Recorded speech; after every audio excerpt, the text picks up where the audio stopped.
Antonio, ¿qué es el Coneval? Buen día, Jesús. Buen día. Bienvenido. Gracias por Es un estar gusto aquí. estar aquí con ustedes. Gracias. Es una institución, el Coneval es una institución que tiene como objetivo evaluar las políticas de desarrollo social que implementa el gobierno federal.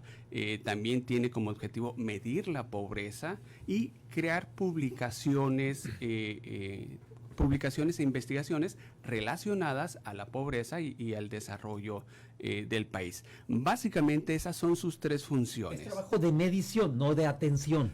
Así es, medir la pobreza, evaluar las políticas de desarrollo social y publicar documentos de investigación relacionados al estudio de la pobreza. No atiende a la pobreza, para eso está la Secretaría de Bienestar, que es la que desarrolla los programas o debe desarrollar los programas y las estrategias para disminuir la pobreza en nuestro país. Esa sería la función principal que tiene el Coneval en nuestro país. En los años de existencia del Coneval ha demostrado que estos estudios que se han hecho para conocer cómo se encuentra nuestro país ha servido realmente para la implementación de políticas que favorezcan a las personas que se encuentran en esa condición. Sí, hay antecedentes. Por ejemplo, Coneval puso énfasis en el programa que trató de implementar, más bien que implementó Enrique Peña Nieto para erradicar la pobreza. Sí, hizo un análisis, hizo una evaluación de que el programa se estaba implementando de manera inadecuada. Es un programa que empezó a implementar en el 2013 y a raíz de ese análisis, de esa evaluación que realiza Coneval, el gobierno federal empieza a rectificar las estrategias en ese programa de desarrollo social. También hace 2 años tuvo por ahí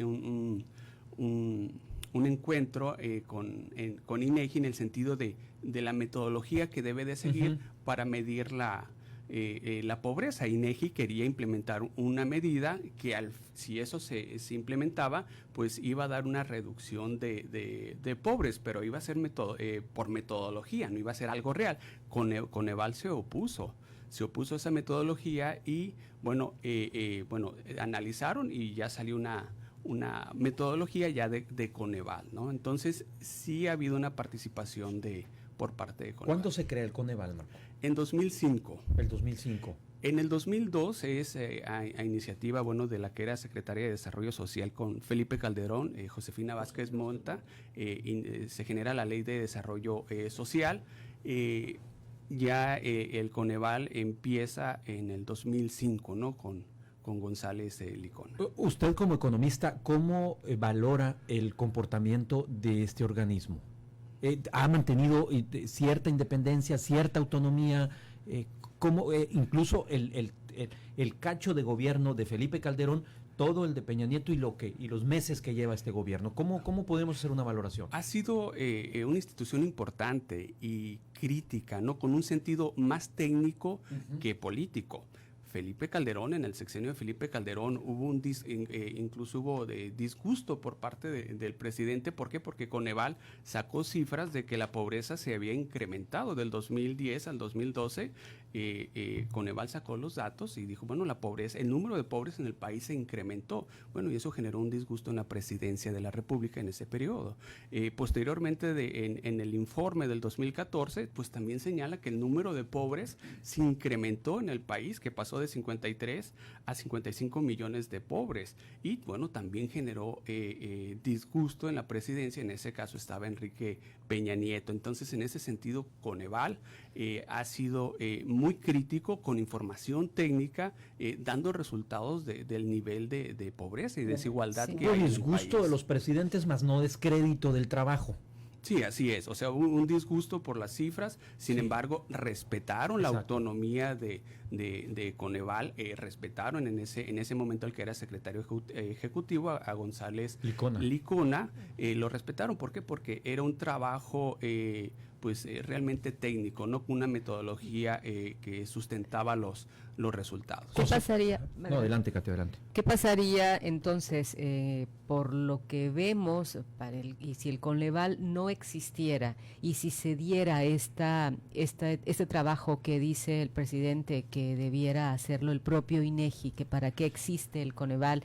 Y leíamos también la entrevista que se publica en Proceso, en donde mencionaba a este señor Hernández Licona, que sería muy delicado que INEGI llegara a hacer las funciones de Coneval porque son entes distintos. Sí, totalmente. INEGI tiene una serie de funciones que es recopilar la información estadística, demográfica, económica, determina el sistema de cuentas nacionales, que es el PIB, también lo que es cuentas externas, ¿no? O sea, importaciones y exportaciones, y también levanta lo que es la encuesta nacional ingreso-gasto, que a través de esa encuesta es que se obtiene la información para medir la pobreza. Entonces, INEGI tiene los elementos para recopilar y procesar la información, sin embargo, no tiene las herramientas para analizar, ¿sí? Analizar lo que está sucediendo con la pobreza, para analizar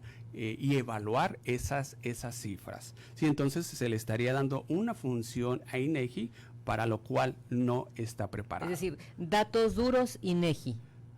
Y en el caso del Coneval es ir más allá, es saber las circunstancias y el entorno del por qué se llega a esa circunstancia. Así es. A esas cifras, pues. Así es. O sea, INEGI es recopilar, procesar la información, la presenta. Coneval, con esa información, hace el análisis correspondiente, evalúa las políticas públicas de desarrollo social de nuestro país. Entonces, son funciones distintas. Sí, son funciones distintas, se complementan. Uh-huh. ¿Sí? Coneval se complementa con INEGI, INEGI se complementa con Coneval en la metodología que se va a utilizar. Entonces, no se sugiere desaparecer a Coneval. ¿Por qué? Porque tiene una función de estar evaluando las políticas de desarrollo social. ¿Están funcionando? ¿No están funcionando? ¿Dónde hay que fortalecer esas estrategias? Sí, entonces, de ahí la importancia, ¿no?, de este organismo como es Coneval. ¿Qué considera, maestro Marco Antonio Córdoba, vicepresidente del Colegio de Economistas, qué considera usted que subyace en el fondo en este enfrentamiento entre el presidente y el ex titular de Coneval? Dice él que Coneval simula atender la pobreza, así lo ha dicho, al igual señala que otros organismos como el de la anticorrupción o a favor de la transparencia, todos estos organismos, ha dicho, y esto lo leo textual, todos estos organismos con oficinas, funcionarios bien pagados, oficinas lujosas rentadas. Este Coneval, dijo, un edificio moderno. No conocen ni siquiera a las comunidades. Tan es así que las comunidades no los conocen a ellos. ¿Qué es lo que pasa? ¿Por qué? El presidente critica a Coneval, como bien lo señalas, en dos puntos: revisión de la estructura administrativa y revisión del presupuesto, es decir, que no se está ajustando a la austeridad de la cuarta transformación. El presidente está tratando de implementar una política homogénea cuando las instituciones son heterogéneas.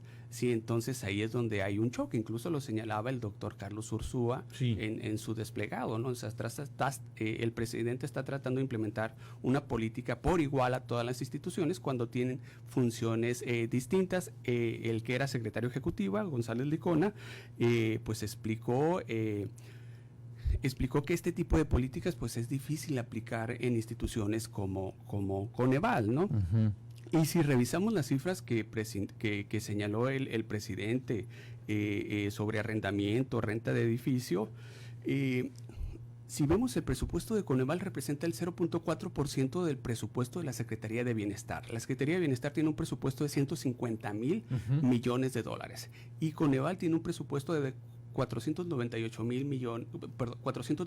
millones de pesos. Es decir, la parte que le corresponde a Coneval es el 0.4% del presupuesto de la Secretaría de Bienestar. O sea, realmente es muy bajo, ¿no? Entonces, es bueno, ¿no?, analizar y revisar el gasto corriente de las instituciones, tanto federales como autónomas, pero creo que está siendo un poco estricto aquí el presidente.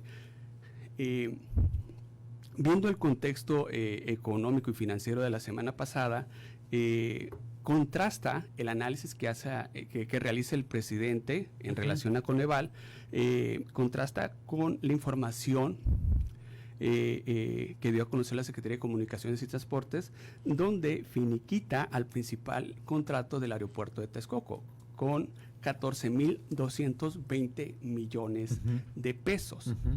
Sí, entonces, por un lado, critica miles de pesos al Coneval, pero por otro lado, se está finiquitando un contrato, está erogando el gobierno federal más de 14,000 millones de pesos, ¿sí?, por la cancelación del aeropuerto de Texcoco. O sea, un costo elevadísimo. Sí, parece una contradicción, pues. Es decir, está cuidando los centavos en Coneval y está descuidando los pesos por otro lado. A propósito de lo que está mencionando, y ya para irnos a corte y volver, nos dice Víctor García, ¿qué diferencia hubiera si no existiera Coneval? Algo ya nos ha adelantado. Y nos dice también, ¿cuánto el presupuesto anual para Coneval? ¿Vale la pena? Pregunta Héctor Gutiérrez. Si le parece, continuamos en un momento con más de este tema, a las 7 de la mañana con 30 minutos. ¿Ya se terminó? No, que ya se terminó. A ver, entonces rápido, si abundamos un poquito en esto que nos dice, entonces sí vale la pena, sí es necesaria una institución como el Coneval. Sí, claro, es necesario. ¿Por qué? Porque está evaluando las estrategias que implementa el gobierno federal. Si no estuviera el Coneval, ¿quién lo iba a medir? La Secretaría de Bienestar iba a ser juez y parte. Sí, claro, el mismo INEGI, dice el presidente. ¿Cree que en el fondo, maestro, vaya por la desaparición de Coneval? Parece que sí, ¿no? Parece que sí. No nos conviene como país, no nos conviene. No nos conviene por las características que tiene Coneval. El próximo mes, ahora el 5 de agosto, va a presentar el informe de pobreza del 2018. Entonces ahí vamos a conocer cómo está nuestro país en términos de desarrollo, ¿no? Entonces es importante mantener una institución como Coneval. Incluso hay que fortalecer Coneval, no hay que fortalecerlo en su estructura. Hubo un cambio en su secretario ejecutivo, a veces los cambios son buenos. El nuevo secretario tiene la formación, está preparado. Veremos. Muy bien, maestro Marco Antonio Córdoba, muchas gracias siempre por su amable disposición para acompañarnos en Reporte 100. Pues es un gusto estar aquí con ustedes. Y darnos luz sobre estos temas tan complicados, ¿no? Ya habrá oportunidad de platicar entonces en otra ocasión. Muchísimas gracias. Maestro. No es un gusto.